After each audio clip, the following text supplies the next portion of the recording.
It is perhaps the best-loved story of the modern age. The fantastic tale of an epic quest to save a world in conflict. The literary trilogy, The Lord of the Rings, comes to life in the first of 3 films from New Line Cinema. The film is a mythic quest to destroy a ring which will rid the world of a great evil. There are markings. It's some form of Elvish. I can't read it. There are few who can. At first glance, the movie conjures up a world completely different from our own.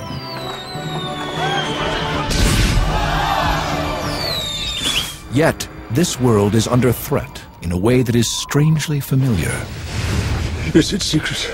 Is it safe? If you ever read Lord of the Rings, you feel as if it could have actually existed.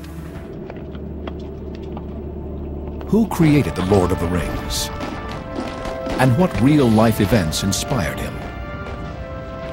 He's brought a lot of his experiences of the horror of war into the story, and you know, it's important to us that we portray it as a very destructive, very horrifying experience.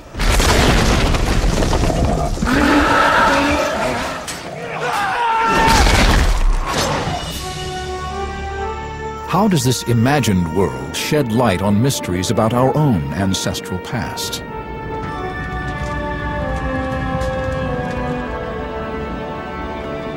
And how did a vanishing tradition on Earth inspire one of the movie's most amazing features? A race of elves with their own language. One of my favorite Elvish lines is Lau hirnin udalaniriu anirach nuilu guanad un gwaithlin.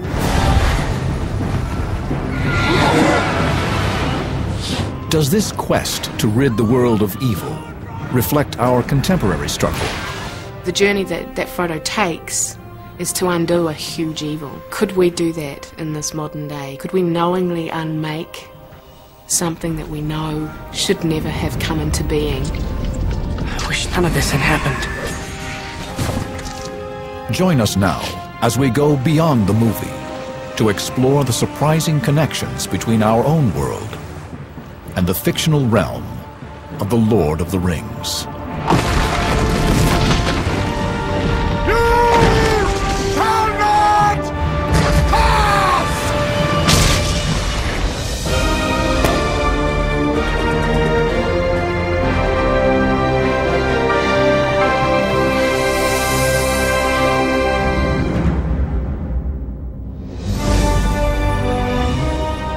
The Lord of the Rings takes place in a mythical world, with great kingdoms spread across a vast continent. In this place called Middle-earth, all is not well. This world is going through a change of epochs. The forces of good and evil clash in an epic battle that will determine the future course of Middle-earth.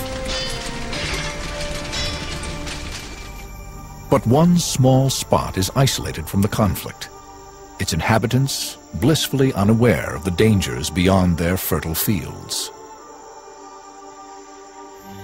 It is the town of Hobbiton, a village in the idyllic land called the Shire. Here, a wizard named Gandalf visits a small race known as the Hobbits, who have been blessed with peace for centuries.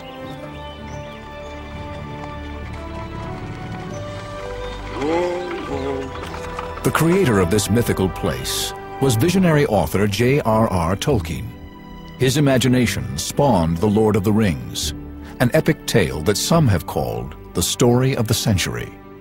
I think it's an incredibly philosophical story, and in a lot of ways it's meditations on friendship and courage and humility, and in not shying away from the darkness of one's soul, as well as the lightness. Most fantasies are sort of in the air. They haven't got a base. Publisher Rainer Unwin shared a lifelong friendship with Tolkien. Now, Tolkien's fantasy is unique insofar as it was rooted in realities. What are the real-life roots of The Lord of the Rings? Tolkien's story began in the English hamlet of Sarehole. The rural landscape surrounding his village played a critical role in shaping Tolkien. He not only developed an intense love of nature, but the deep sense of responsibility to protect it. Tolkien came of age in an insular world, where people felt safe and far removed from the turmoil about to break over Europe. This is a great area for childhood adventures, the village and the surroundings of Sarehole. There's the mill behind us where Tolkien and his brother climbed over to annoy the miller and look at what was going on. There was the woods, the Moseley Bog, just a few hundred yards to our left there. I think landscapes have a powerful effect on any writer. You can see quite close connections between, say, the Sarehole area and what comes out in the books. Okay, all right, let's go. The Lord of the Rings director, Peter Jackson, chose to film the movie version of Middle-earth in his homeland of New Zealand. But finding the perfect spot to depict Hobbiton wasn't easy. Hobbiton was a very important location for us to find. There was a difficulty in that New Zealand does not have a lot of that English rural landscape, with the hedgerows and the green rolling fields and the type of image that you definitely have of Hobbiton if you read the books. So we explored the country, north, south, east and west, and found this little pocket. And one of the scouts had located a piece of land on the back of a farmer's huge place. And we walked in and thought, my God, we've just come to the Shire. And I just sat down and started drawing ideas because the landscape itself was suggesting where things should go. One of the things that's essential with Hobbiton is that this place has to look like hobbits have lived here for hundreds of years. And so we actually started to plant vegetables in the gardens of Hobbiton about a year before our filming. We had to plant cabbages and Brussels sprouts and carrots, just allowing Hobbiton to sort of germinate and seed and become a real place. Lord of the Rings is a mythology, it is a fairy tale, it's an adventure story. It never happened, except somewhere in our hearts. And yet there was Hobbiton in 3 dimensions and smoke coming out of the holes where they live underground. And I believed. Who are the hobbits that Gandalf is so enamored of? And do they have a foundation in reality? It's wonderful to see you, Gandalf! Hobbits are a breed of people from the Shire, which is kind of the rural sort of countryside of Middle-earth. Really gorgeous and kind of untouched. And hobbits are rural people, you know, people of the land, farmers. They don't know what's going on in the rest of Middle-earth. At the center of the story is an unusual hobbit named Frodo Baggins. Frodo is very curious about the outside world, like the rest of the hobbits. Hobbits at nature tend to want to stay in the Shire. They don't want to leave the Shire. They want to be safe. They want to be where they're comfortable. The hobbits are actually quite close to the people that Tolkien grew up with as a child in this rural area just outside Birmingham.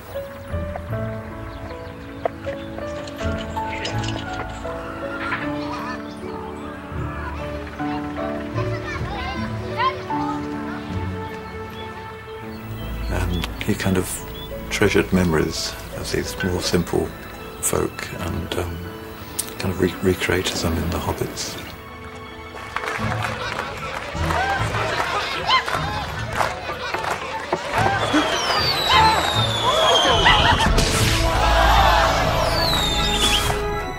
I particularly like Gandalf the Grey playing around with the hobbits.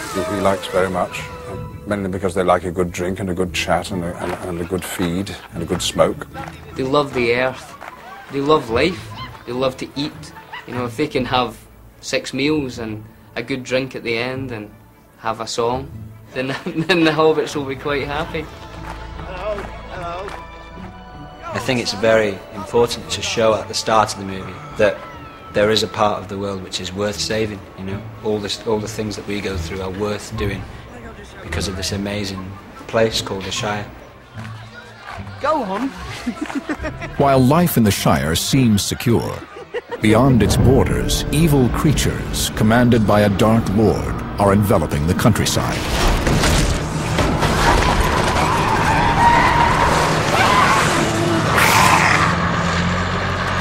By the time Tolkien reached his teens, his childhood home was under a comparable threat. The tentacles of industry had spread to Sarehole. Tolkien was horrified as he saw the destruction of his cherished landscape by rampant development.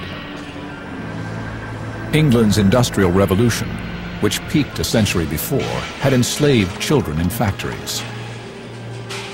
Families and farmers were sent into coal mines to feed the insatiable hunger for fuel. All the time that Tolkien was here, I think he was aware that the city was getting closer.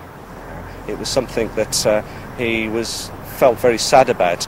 He could see the city creeping up the hill and beginning to surround the area. We can see many of the great contrasts in Lord of the Rings, the contrast between the green of this area and the black beyond it. People were trying to grapple with how this was going to affect the human experience. And so he was hearkening back in a way to a community, this utopia, if you will, that's really under threat. It's being attacked from evil forces. Tolkien's England was about to be swept up by an even more destructive force.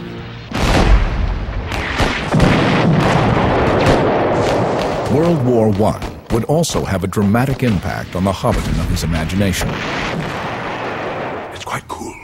In the film, the wizard Gandalf recognizes the danger embodied in a simple band of gold. Can you see anything? In The Lord of the Rings, Gandalf has come to warn Frodo about a ring that the Hobbit has inherited. There's nothing.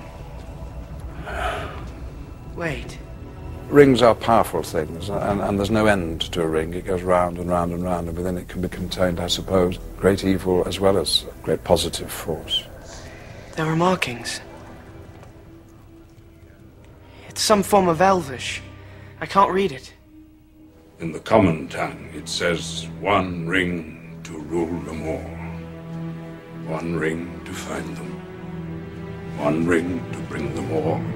And in the darkness, fight them. The One Ring is a talisman, isn't it? It's an instrument of power. A brilliant idea, because rings, of course, have definitely been involved in all history and in all legend and in all myth with ultimate almighty power. They've reached the Shire. They will find the ring and kill the one who carries it. Sauron needs only this ring to cover all the lands of a second darkness. Gandalf tells Frodo that he must take the ring away from the Shire before the terrible forces searching for it find him there. So Frodo sets off to remove the danger from his homeland, accompanied by 3 Hobbit friends, Sam, Merry, and Pippin. I think it's important that it is, this very small, kind of humble race of people that live in this tiny community that actually provide the hero that's able to go off, make this fantastic journey and defeat all these powerful forces. Powerful forces were also marching toward conflict during Tolkien's early adulthood. 1914. Great Britain joins her allies and enters the First World War. Like Tolkien's map of Middle-earth, the political boundaries of Europe are shifting in a deadly power play by the Central Forces. The result is dubbed the War to End All Wars. By 1916, Tolkien and most of his Oxford classmates are sent off to the front lines to join an alliance against a great common enemy. It was a glorious thing to lead your men and, if necessary, to die for your king and country. Paddy King served along with Tolkien in the Lancashire Fusiliers, seen in this rare film footage. As they reached the front line, the young men's heroic image of war clashed with the horrific reality of the battlefield. Their vivid impressions were expressed in reports sent home. In front of us was a line 20 miles deep, entrenched and fortified, defended by masses of machine gun posts. No chance for cavalry. Philip Gibbs. The average life of an infantry subaltern, you're lucky if he lasted 6 weeks, I should think. The front line was a terrible scar running across green, rural, hilly fields. It was a scar composed of mud and blood and blasted chalk.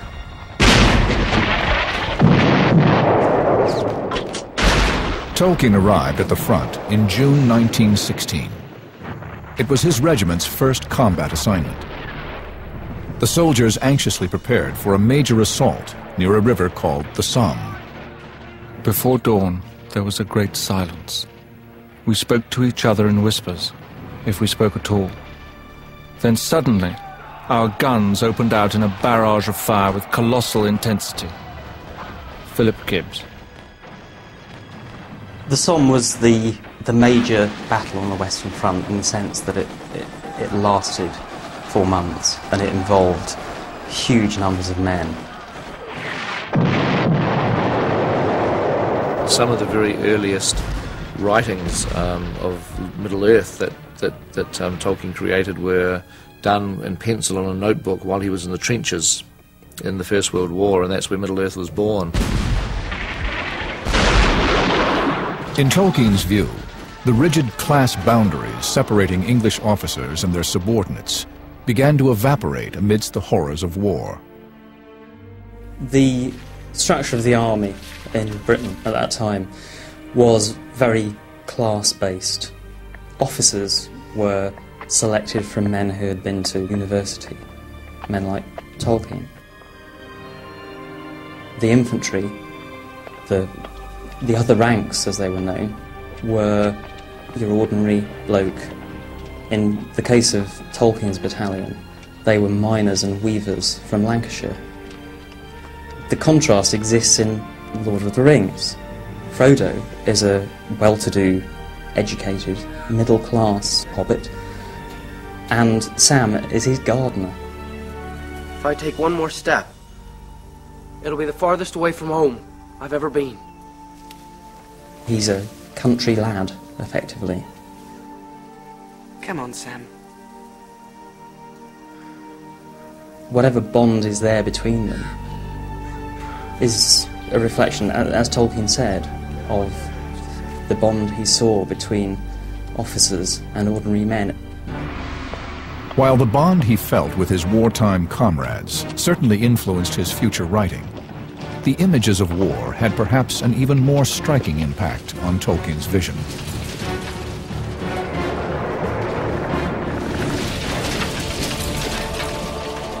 At night, everything around them apart from the sky would disappear, and they would advance towards this terrible noise. A sky that was lit rather like the sky is lit in Mordor by the flickering of Mount Doom. He's brought a lot of his experiences of the horror of war into the story, and you know, it's important to us that we portrayed it as a very destructive, very horrifying experience. Frodo and his friends undergo just such an experience in an underground realm called Moria.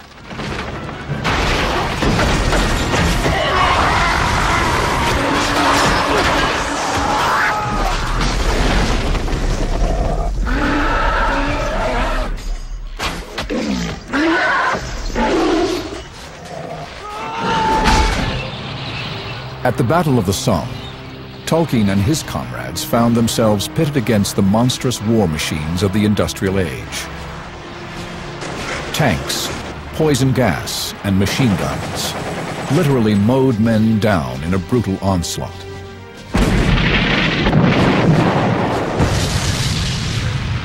By the end of the first day of battle, 38,000 British soldiers had been wounded and 19,000 killed. It was the deadliest day in British military history. But numbers alone cannot express Tolkien's sense of personal devastation. Among the dead was one of his closest boyhood friends. His memories of the Somme and his writings in the trench would eventually find their way into The Lord of the Rings. The mythology was evolving in his mind to a point where, when he returned home, he was ready to launch into a very ambitious piece of writing. After World War I, Tolkien began to teach, eventually earning a coveted position at Oxford University. Here, the scholar built on his youthful passion for ancient languages and history. Tolkien said he didn't invent Middle-earth, he rediscovered it. And he found his greatest source in the culture, history, and languages of the early Middle Ages.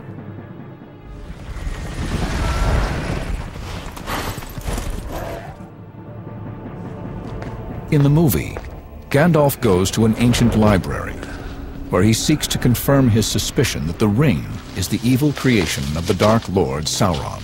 Gandalf early on recognizes that they have got the one true ring, and he discovers it by going to the great library in Minas Tirith, and by looking up in books discovers the truth. Well, so Gandalf the academic, Tolkien was an academic himself. I think there's a lot of Tolkien in Gandalf.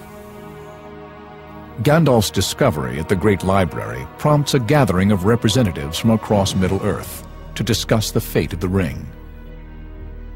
Here, Frodo volunteers to be the ring-bearer and carry the ring to Mount Doom, where it must be destroyed. Here! Mr. Frodo's not going anywhere without me. We're coming too! You'll have to send us home tied up in a sack to stop us. 8 individuals offer to accompany Frodo on his quest. You shall be the Fellowship of the Ring.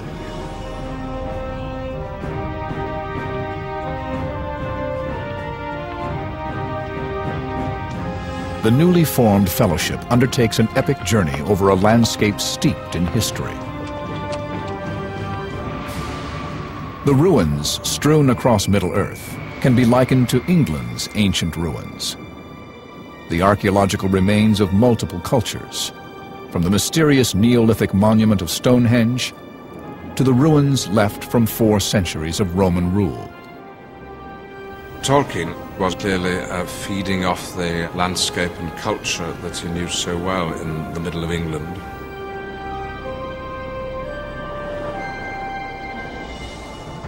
The era that Tolkien knew best is called the Anglo-Saxon period, which gave rise to one of today's most dominant languages, English. The word England is the land where you find the Angles. Professor Martin Carver of the University of York is an eminent archaeologist familiar with the terrain of Anglo-Saxon history. The Angles spoke English. That's why we speak it. The Angles and Saxons were Germanic seafaring warriors who sailed to Britannia in the 5th century.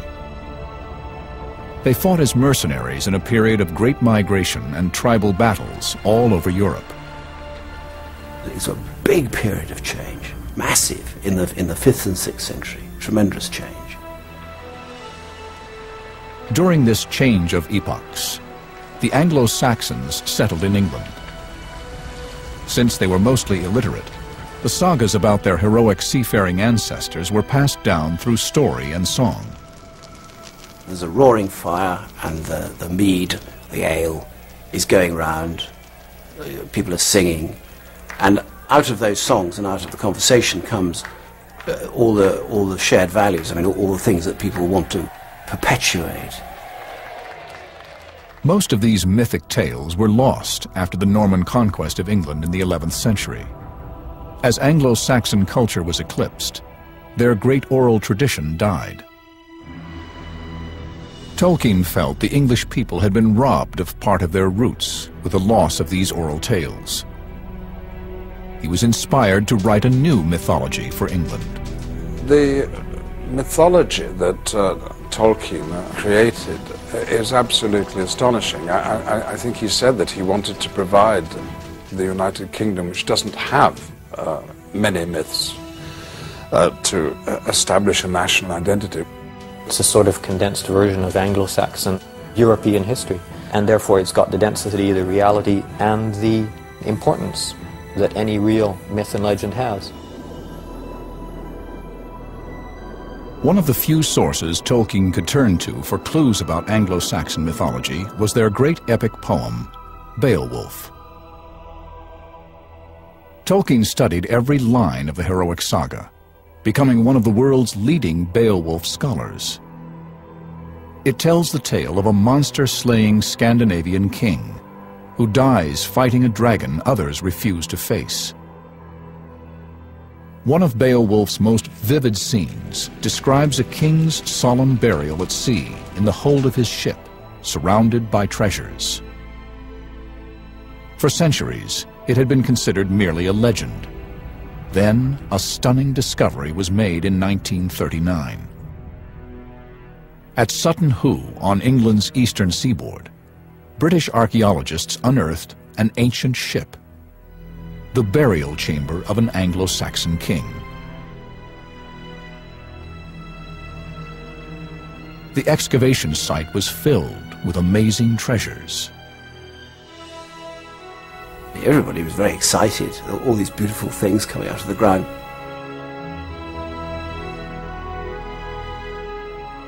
This extraordinary burial was itself a sort of poem. You know, people put together special objects in a special way. Sutton Hoo started to look like the reality behind Beowulf. Tolkien would have had knowledge of the Sutton Hoo discovery, the great ship burial, because it was 1939, just about the time that he was starting to write The Lord of the Rings. In the movie, the Fellowship reaches the underground burial chamber of a dwarf chieftain. Sadly, the tomb has been desecrated. Yet it reflects the type of reverence that Anglo-Saxons felt for their leaders.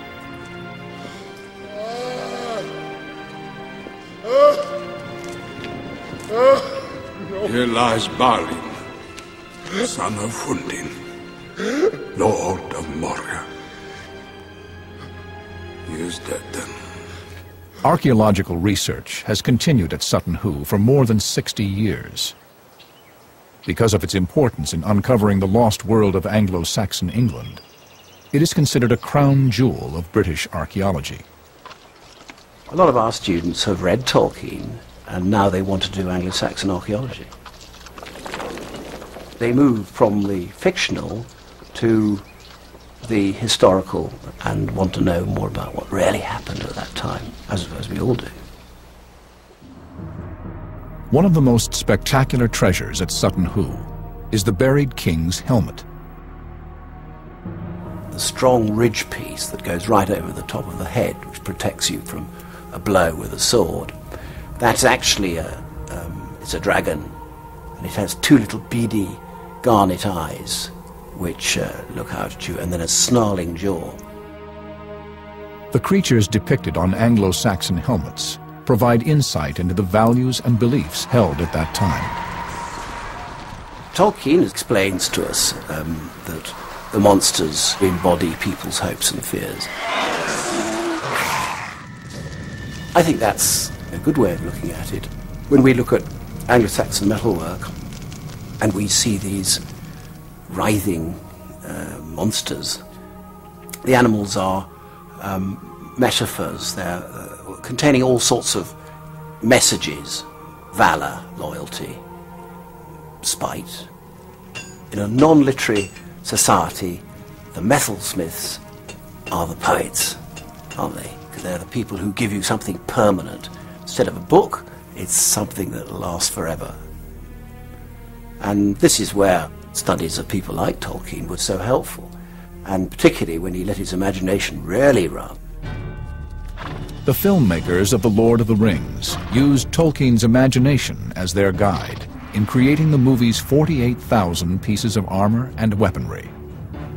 Culture, I believe, is based in detail. It's based in generations of characters, of people, of species, building on top of the past generation's work.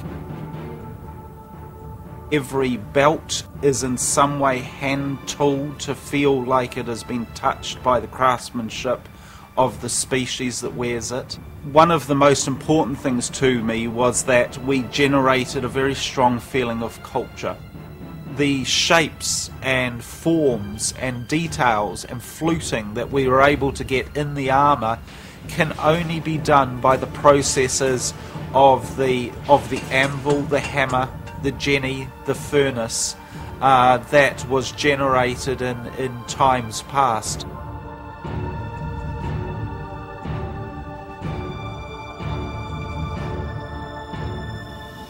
Pick up a weapon. My own happened to be outrageously beautiful, but anything around you that you see, the detail, it's just fantastic. I mean, it's mind-blowing. You just can't help but marvel at the time and energy and love that's been put into all of it. That attention to detail is surpassed only by the myriad layers of history Tolkien imagined when he created Middle-earth. He's created a mythological world which has the most extraordinary depth. You can scrape away the surface and there is more information that Tolkien created going back thousands of years. Along his journey, Frodo encounters one of Tolkien's most captivating creations, the elves. Will you look into the mirror? What will I see? Frodo meets Galadriel, queen of the elves, who offers him a glimpse of the future. For the mirror shows many things. Things that were, things that are. The elves' own future entails a passage to life beyond Middle-earth. Galadriel's queen of the elves, and the elves are passing over. They are moving on beyond Middle-earth. There's a sadness, a bittersweetness about what she and her kind are going through. Of all Middle-earth's races, the elves were closest to Tolkien's heart. They are the ideal beings, pure, beautiful, and immortal. Tolkien devoted a considerable amount of his creative energy to conceiving this ethereal race. I think one of the most amazing elements of Lord of the Rings is the elves, and the fact that Tolkien created an existence for them. He actually created a language.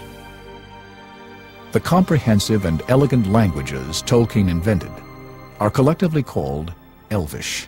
One of my favorite Elvish lines is Lau hirnin udalaniriu anirach nuilu guanad un gwaithlin.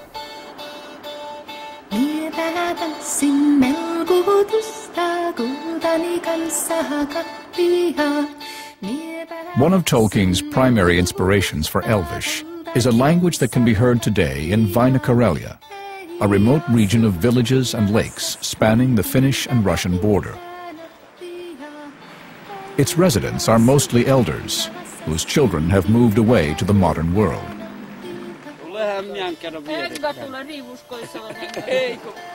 The epic song still heard here is the Kalevala, the land of the heroes, a voluminous work considered to be the single most important expression of Finnish heritage. As a teenager, Tolkien was enthralled by the Kalevala. He taught himself Finnish to better understand this monumental collection of ancient epic poems.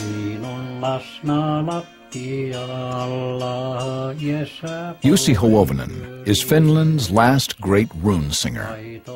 He has committed nearly the entire Kalevala to memory, learning from his elders. When Jussi passes on, it's going to be the equivalent of having a great library burned to the earth. And that's what it's like when an elder like him dies. Did the shaman gather wild plants? Did they ever... National Geographic explorer in residence, Wade Davis, has traveled here to listen to the Kalevala. He's an anthropologist with a deep concern over the loss of languages. When you were born, when I was born, there were 6,000 languages spoken on Earth. As we speak, fully 3,000 of those 6,000 languages are no longer being whispered into the ears of babies. They're not being taught to children, which means that effectively, unless something changes, they're already dead. Now,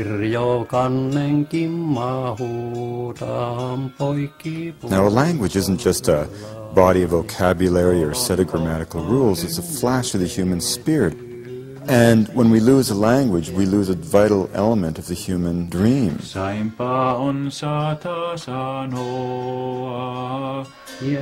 Music instructor Pekka Hutu Hiltunen hopes to learn even a fraction of the lengthy Kalevala from Jussi.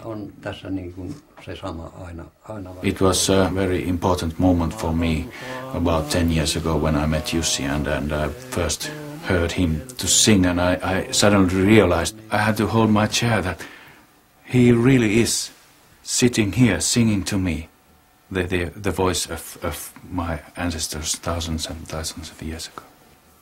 How did you learn the cycle of songs? I began to learn when I was a little child, and having heard the elders sing the songs, which come from generation to generation, I realized that most of the events that a person ends up experiencing in his life are in this poem.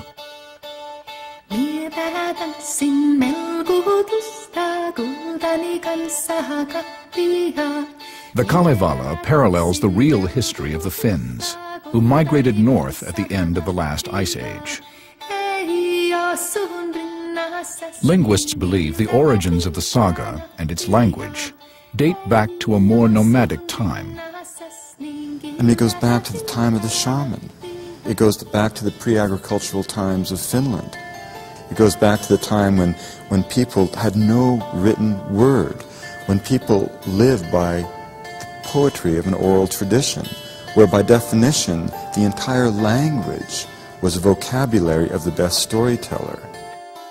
It is said that the Kalevala's poetic meter came from the rhythm of singing while rowing on the lakes of Karelia.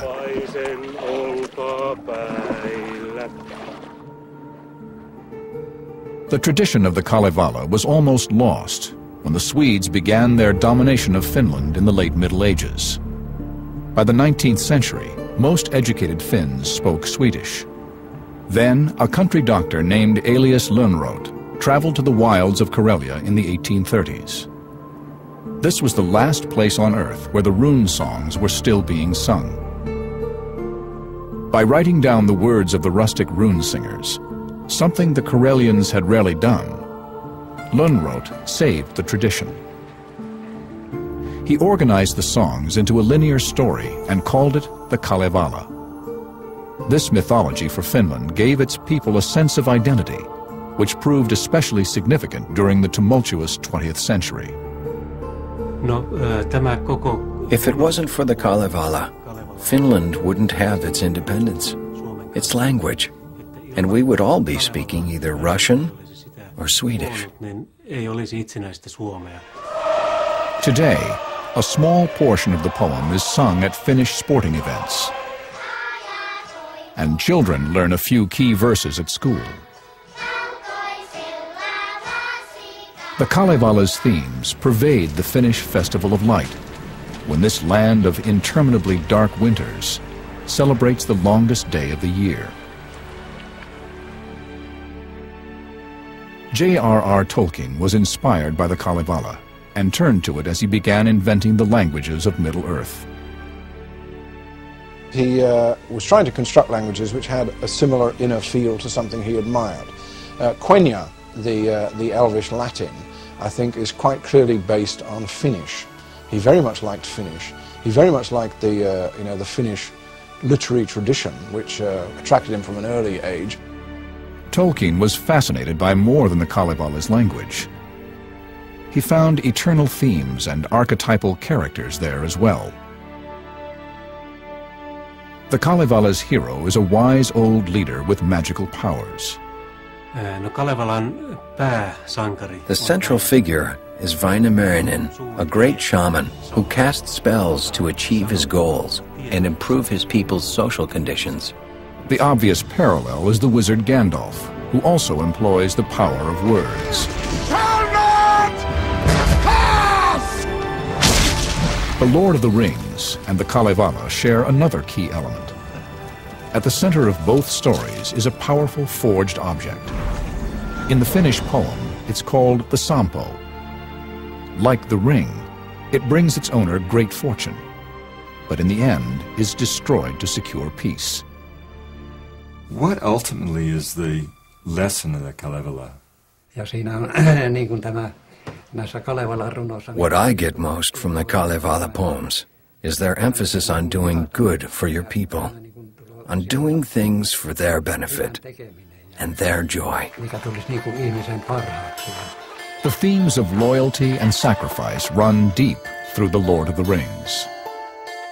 It's so beautiful because, I mean, for me and I think for everyone, you can't do anything without the encouragement of your loved ones and friends to help you through things. In our modern world, we cherish the individual at the expense of the community.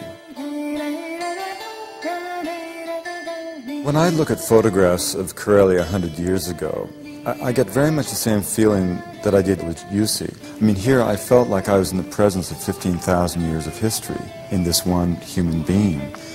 And I also felt a deep sadness because I also felt that I was at the end point of that place. I felt that in the village that we visited, it was as much a village as a shadow of a former self. I mean, Jussi was the only person living there. The Kalevala, like all mythology, depicts the struggle of good versus evil. In creating The Lord of the Rings, Tolkien was keenly aware of this conflict, having experienced it firsthand in World War I. But he could not imagine that an even darker and more destructive force was about to grip the world.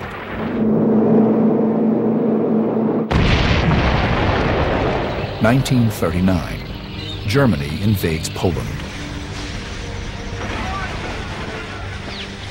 The Nazis are waging a campaign of terror against the Jews. Britain declares war, and J.R.R. Tolkien has begun a manuscript which he now titles The Lord of the Rings. The first few chapters were quite jolly.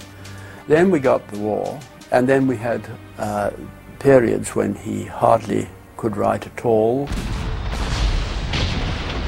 It was a deeply depressing war for him, well, for most of us, but he had sons exposed in battle, and everything that he believed in seemed to be breaking up.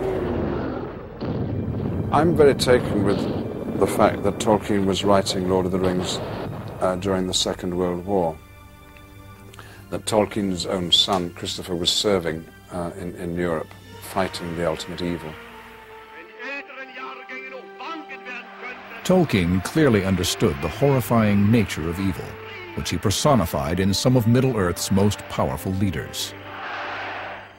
The chief wizard, Saruman, is one such character. The Nine. He has created an army of monstrous soldiers in his bid to obtain the world-conquering power of the ring. One of the halflings carries something of great value. There have been many Sarumans in my lifetime who started as men of genius and great intellect and power, who went wrong, killed the others.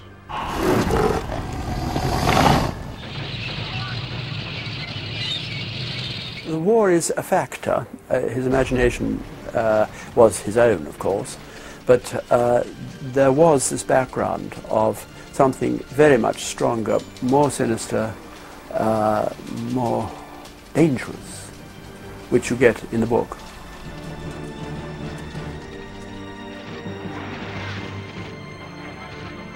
In the summer of 1940, Hitler ordered the bombing of English cities. For 8 months, the British people displayed remarkable courage amid the constant barrage of terror. It's clearly articulated by Tolkien himself when he said about the war that often small people, ordinary people, are called upon to manifest acts of indomitable courage, and the fact that the English had to suffer through 2 wars during his lifetime must have made him very aware of the suffering and the sacrifices that the British underwent. Although some literary experts see the influence of World War II on The Lord of the Rings, Tolkien denied a direct parallel. We have to realize that Tolkien himself was horrified at modern analogies being placed on his work. I mean, he always rejected the notion that the stories were based on World War II and the rise of Hitler and all that. I think this is a story where its mythic qualities and its humanity shines through beyond any political beliefs that could be assigned to it. Tolkien likely drew on all the events of his lifetime, as well as his knowledge of the past, to create a new mythology for the modern age. The Lord of the Rings gave a new twist to one of ancient mythology's most enduring themes, the quest. Heroes of old usually embarked on a journey to gain something for their people. Tolkien's heroes seek to rid the world of an evil that threatens ultimate destruction. A quest with chilling relevance today. The journey that Frodo takes is to undo a huge evil. Could we do that in this modern day? Could we knowingly unmake something that we know should never have come into being? Get off the road! The idea of the heroic quest has never died. A curious modern parallel to Frodo's journey recently took place in the vast African Congo. It was a giant quest for me, and the quest was, let's think about these ecosystems. Let's think about the fact that they are more intact than just about any place else on Earth, and we are plowing them over as fast as we possibly can with no thought of the destruction. Michael Fay is an ecologist with the Wildlife Conservation Society. Accompanied by 8 Ba'aka guides, he embarked on a nearly impossible expedition. Fay would attempt to travel 2,000 miles across a landscape few humans had ever seen, taking him all the way through Congo and Gabon to the Atlantic Ocean. Like Frodo's quest to save Hobbiton, Fay set out to rescue a precious place. He hoped to convince the world to spare this rainforest from logging by gathering detailed information on its irreplaceable plants and wildlife.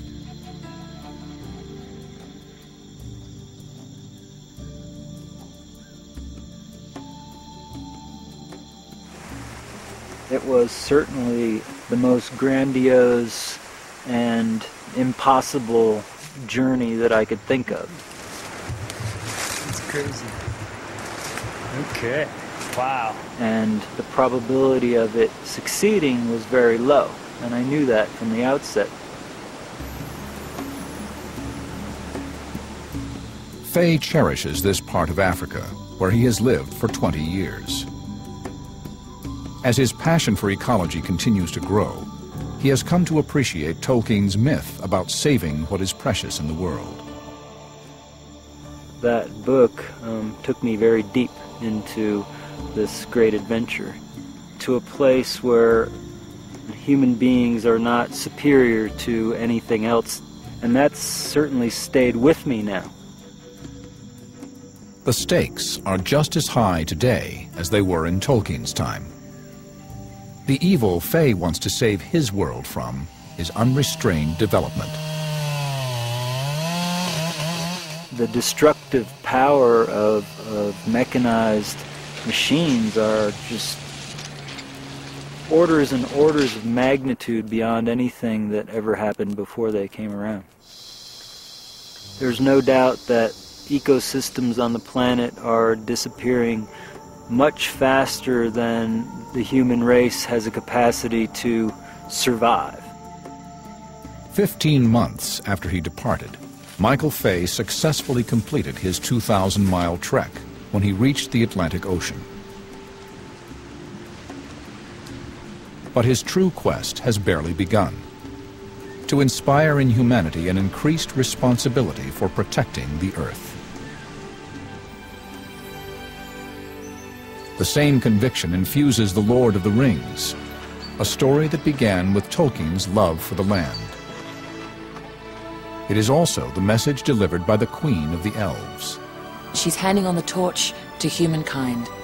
She's challenging the viewers to say, what are you going to do with the Earth? We've had this paradise, so now you men, you humankind, have the responsibility of this Earth. I think it's a very profound message.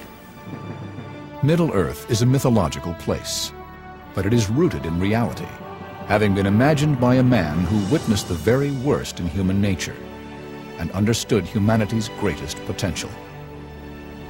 By volunteering to be the ring-bearer, Frodo shows that an ordinary individual can help guide humanity through tumultuous times.